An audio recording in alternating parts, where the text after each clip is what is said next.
What's good, everybody? Welcome back to another episode. My name is Adam Taylor. If you're new here, you can find me over on SB Nation, USA Today, and the Celtics Chronicle newsletter. Links in the description. As usual, I'm joined by my homie, compadre, co-host in crime, and our resident cap expert, Mr. Billy Calabrese. What's poppin', Billy? Hey, it's like the day before Christmas Eve for all of us trade and cap nerds. So trade deadline is a lot of fun. Yeah, Christmas Eve is what I used to say to my daughter when she was younger. Like, it's the Christmas Eve. We can celebrate. The Celtics have been giving Jaden Springer, just to jump in, have been giving Jaden Springer a boost in minutes over the last week or two. There's an argument out there that they're building trade value for him. You give him the minutes, you let him pop off a little bit where he can, let him kind of hustle on guys and make life difficult. And in return, he starts to get flirtatious glances from other front offices. And then the trade value goes up, and hopefully, if you do trade him, you get a better return. Now, the problem is he's actually playing to a point where he's arguably earning himself a spot in the rotation right now.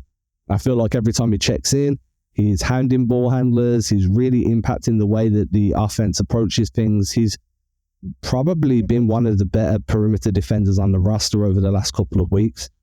I'm starting to think that maybe a Jaden Springer trade isn't going to materialize within the next 2 days. Obviously, he's going into unrestricted free agency this summer. The Celtics would need to re-sign him. They'd need to convince him that he's going to be able to play. He's got JD Davison breathing down his neck. Peyton Pritchard's still on track to be Sixth Man of the Year, Most Improved Player of the Year candidate for both.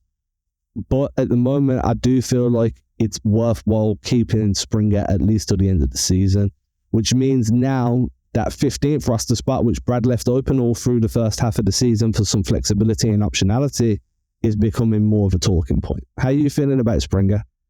I'm loving it because we went from the point where we would have to attach a second round pick just to get rid of that contract and save a few bucks. Now we're at the point where I don't want to call him an asset, but it's at least arguable.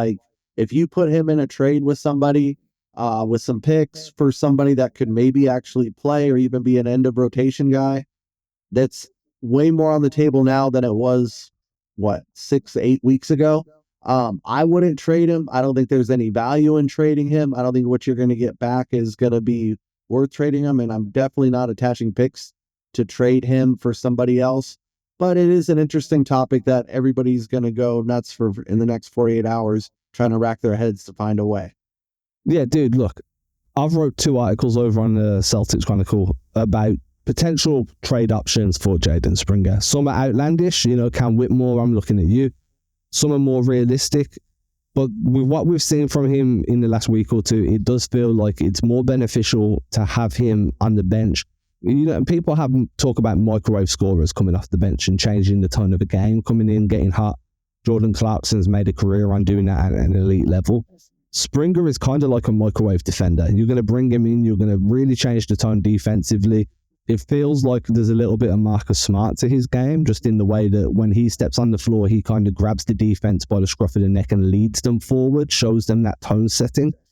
There's a lot of value there. As you said, we've gone from a point where you're attaching a pick to move on from Springer to now you not necessarily requesting a pick back, but it's at least a net neutral contract now, where you're going to get fair value in any discussion. Teams aren't really, quote unquote, doing you a favor by taking him off your hands. It's hard though, because for me, I think that when you're a second apron team, developing these young cost-controlled guys, I know that he's going to be a free agent in the summer, but it's not like he's earned a huge payday over his first few years. So developing these cost-controlled guys so they can give you a big enough impact on a low enough contract is really important, because we've all heard about, the $500 million luxury tax, the amount of money the Celtics are going to have to spend to keep this core together.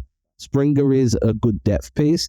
I just don't think he's going to want to stay around to be a depth piece when there's other teams out there that could potentially offer him a consistent role off the bench. Or they could look to put him in the starting lineup and let him develop next to a Trae Young style guy. Obviously not Trae Young, but I always point out, when you've got an offensive-minded guard that's defensively flawed, you need a defensive-minded guard to at least kind of anchor that perimeter next to them. Springer would have a market.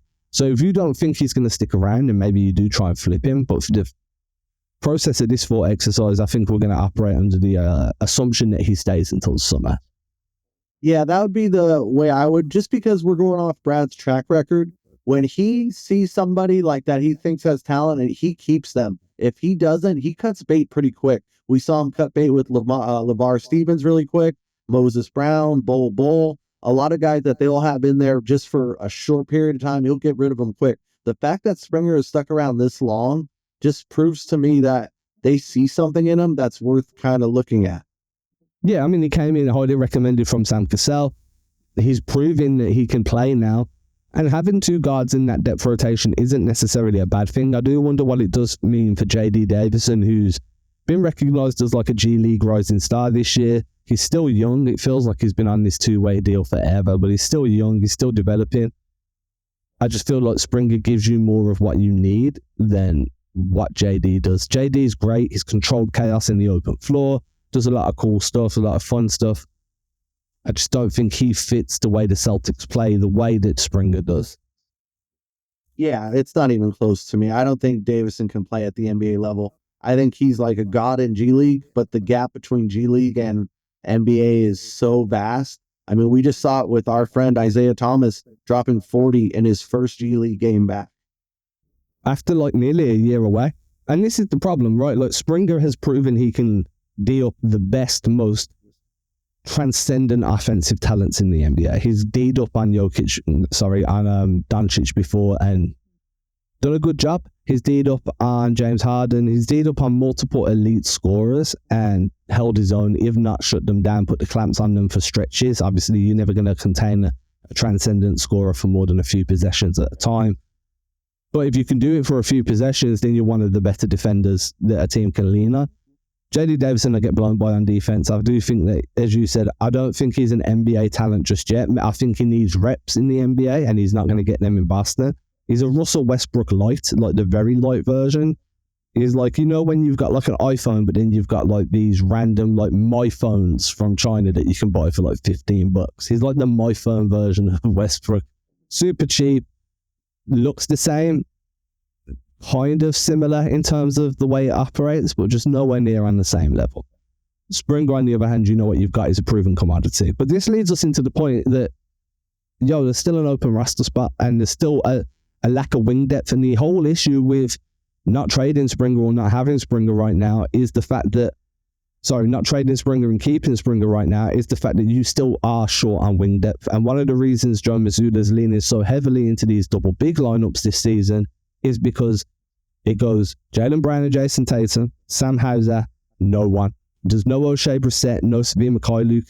You need that extra wing piece, especially in my opinion, as you would go into the second half of the season. Sam's he's heating up now, but he's been dealing with a lower back issue for half of the season. You have to be concerned in case that flares back up. So now it's kind of like, you're in the bargain basement. You're looking at potential free agents. You're looking at guys who are in the G League that are trying to get back into the NBA. And you're looking at buyout options. Do you feel like that's fair? The wing depth to me is the biggest concern. Yeah, everybody loves to just stack up on centers. We're good on bigs. We're not looking at bigs. The guards are, like I said, especially with the way Springer's playing, we're more than good on guards. It is wing depth that is what you would circle and be like, hey, if we are going to fill this 15th spot, what would you fill it with? It would be a wing. Yeah, it has to be a wing. And this is where I'm at. I've got 4 names, and we spoke about them before we hit record. None of them are glamorous. None of them are pretty. None of them are really needle movers. What they are is an extra body at a position of need that all come with a defensive focus. We've just spent the last 5 minutes talking about how Jaden Springer has kind of built himself up in this rotation based on his defense. You can talk about the way the Celtics shoot threes. You can talk about the way they generate open shots, how they play offense. The fact of the matter is their identity remains on defense. When they're playing lockdown defense, everything clicks. When you look at the way they played in the playoffs last season, everything was built around shutting teams down. Shut them down and then outscore them on the opposite end. So none of these names are beautiful. None of them are going to make anybody be like, yeah, that's a great move. People are going to be like, man, that dude's trash. They're meant to be trash. They're at the bottom of the pile. It's just a body that can eat some minutes as and when you need them. Now I've got that disclaimer out of the way. names. Torrey Craig is obviously the most logical name. He just got bought out by the Chicago Bulls. Veteran name. I do feel like he's more name than game at this point. 3-and-D guy, but less of the free. I mean, he's shooting 45% from the corner. I think that was last season or this season. Let me pull it up. He is shooting... He shot 45% from the corner last season. He's shooting 48% from the corners this season, minus garbage time. But the volume is low, 77 shots last season on the corners. Sorry, non-corners. Oh, I made a mistake. He's shooting 45% outside of the corner around the perimeter, 48% this year. His volume's low. He's barely played, only played 9 games this season. I don't mind him, but I'm also not great on him. And we'll dive into these now. So you've got Torrey Craig, Lamar Stevens, and Juan Toscano-Anderson, and obviously our good friend Oshae Brissett. Those are the 4 names there that make sense in terms of low-cost addition, all come with a veteran, kind of hard-nosed defensive mindset. All of them are an extra body that aren't going to be asking for too many minutes. Is there any other names I'm missing out here, or those 4 the ones we agreed on? I mean, I'm sure the internet's yelling at us now. They're all yelling Lonnie Walker, but I think both you and I have discussed at length why he's not a good fit for this team.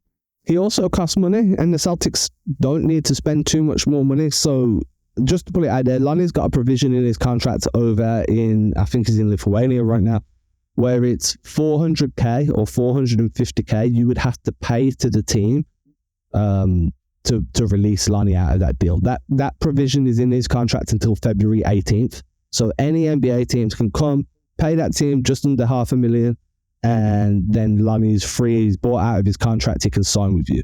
So not only do you need to pay the team, if you're Boston, not only do you need to go and hand over like nearly $500K, you then need to give him a contract until the end of the year, and then you need to eat the luxury penalty that comes with that contract.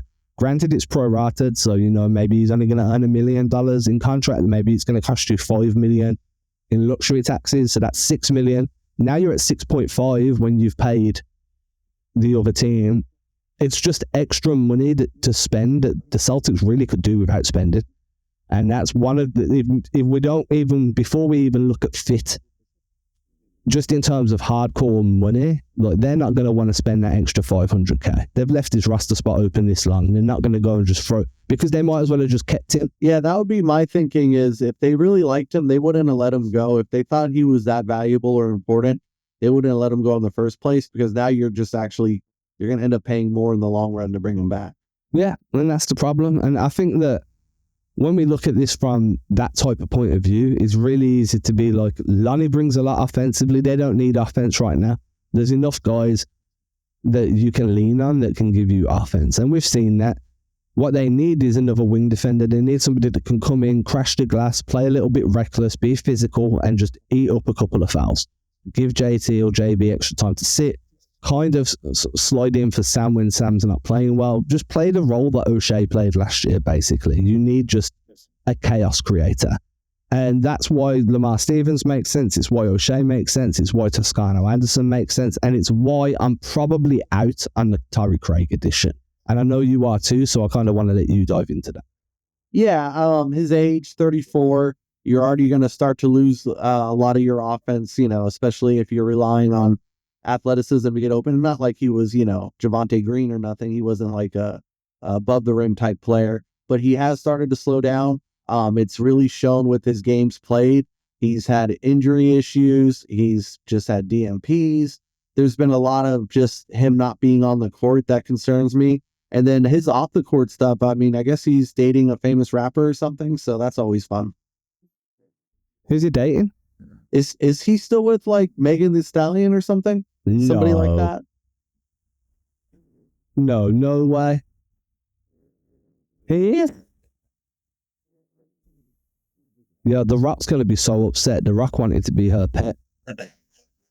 The Rock wanted to be her pet. So say what you will. We might not want him, but somebody does. Yeah. Oh, man. I don't like the fit in terms of just, again, I want a high-energy guy that can check into a game, somebody that's going to, again, crash the glass, play hard-nosed, dive on the floor for loose balls, do all the little things that go towards winning, and also that endear you towards the fan base. And that is very much a physicality, put your body on the line, play with heart and hustle. At 34, Craig isn't going to want to be throwing himself on the floor. He's not going to want to do none of that shit because he wants to get another contract next season. He doesn't want to risk injury. As you said, he's barely played this year. And if you're not getting games in Chicago, and I know they've been better than what expected, but if you're not getting games on that Bulls team, how the hell do you expect to get minutes on this Celtics team? The jump in depth, in talent, it's just too much.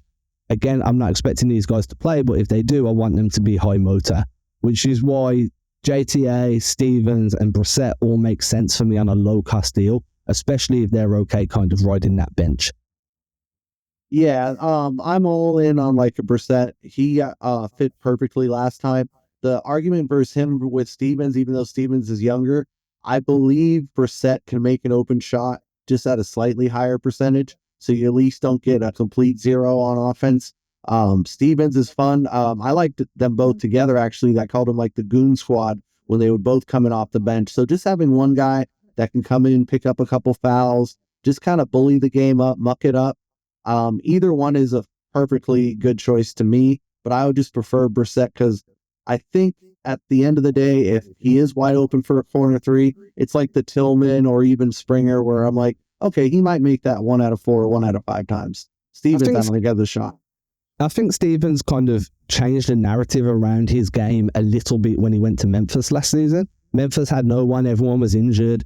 It was basically a G League team in the NBA at points. You know, it was real bad for them guys last season. It kind of sucked. But he played 19 games, averaged 11.5 points and shot around about 48.4% from 2-point range on 8 attempts. Shot like trash from 3, 28.9% on 2 attempts per game. But he was getting downhill, finishing around the rim, showing a little bit of an explosiveness within 4 feet of the bucket. And that's fine. Like, you know, offensive rebounds, he averaged 1.3 a game. That was a career high for him. 3.8 rebounds defensively. He was working on the glass. He was obviously playing in bigger minutes, 23 minutes a game. That was a career high for him too.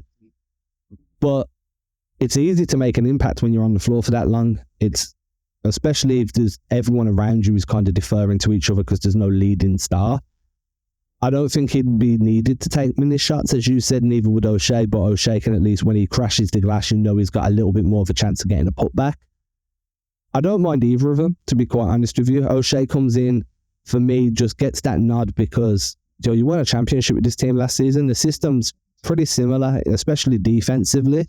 So you're going to walk into a team where you already know how to execute what they want to run. You already know everybody around you.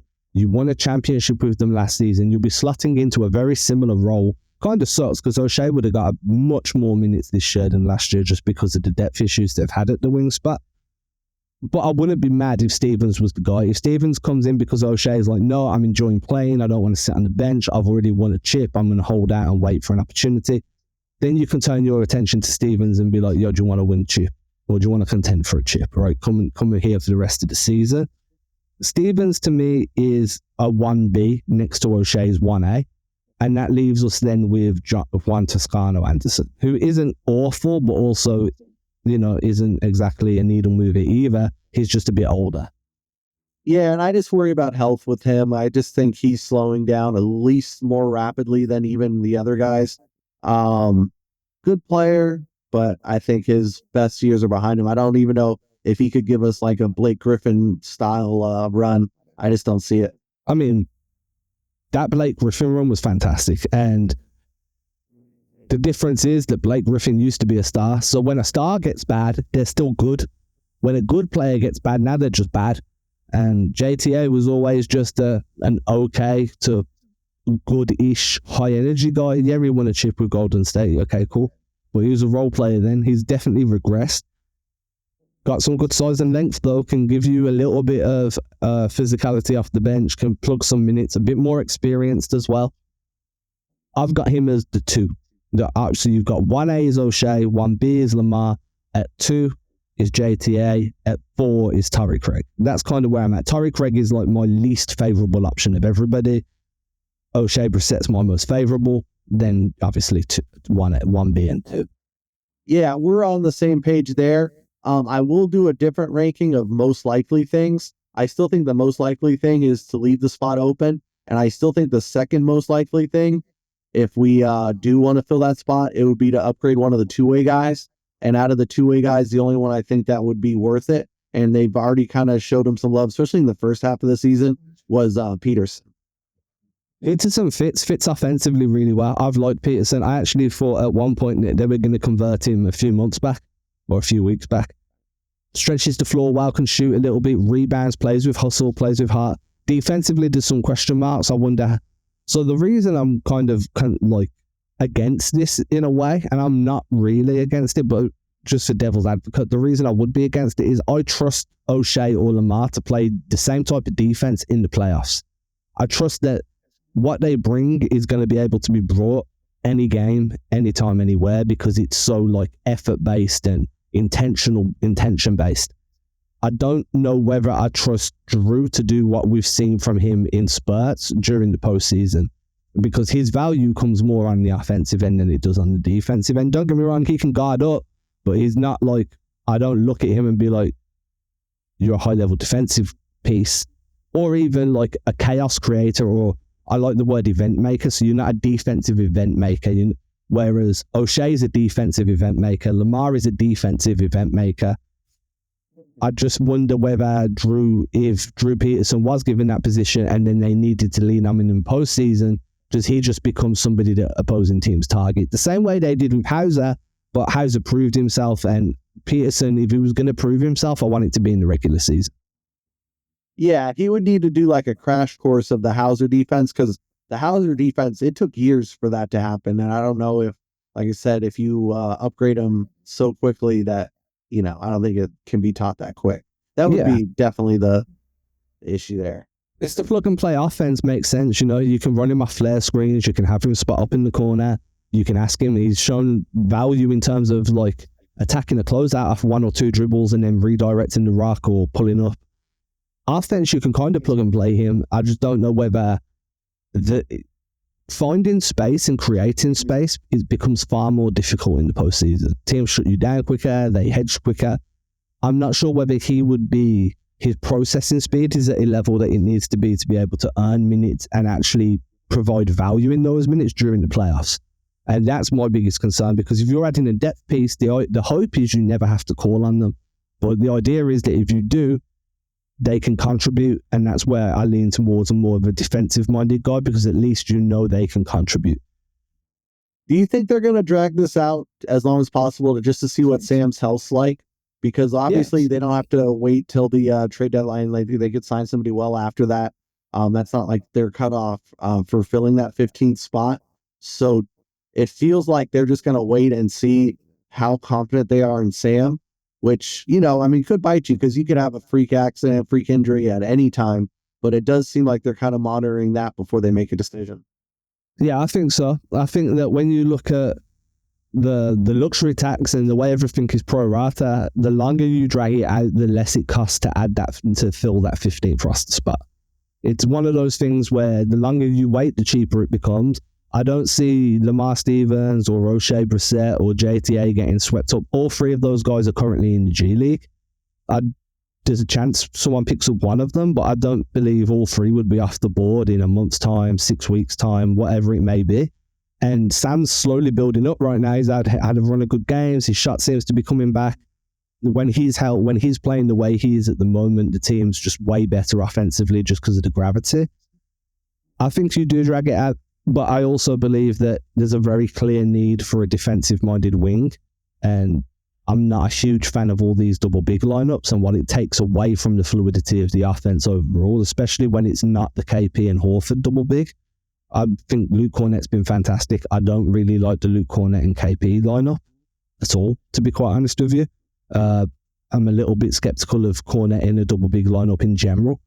So having that extra wing where you can reduce the frequency of those lineups is big for me personally. But I do think that, you could drag this out for 6-8 weeks and it won't make much of a difference. It just saves you a bit of extra time. Yeah, that's kind of where I'm at too. And if, like I said, Sam swung that game yesterday, or not 2 days ago now, against Philly. So I just don't see them kind of, I think they're going to roll with what they got unless something drastic happens. Yeah, for me, I'd like them to have that extra 15th man. I'd like them to have an extra defensive piece they can lean on.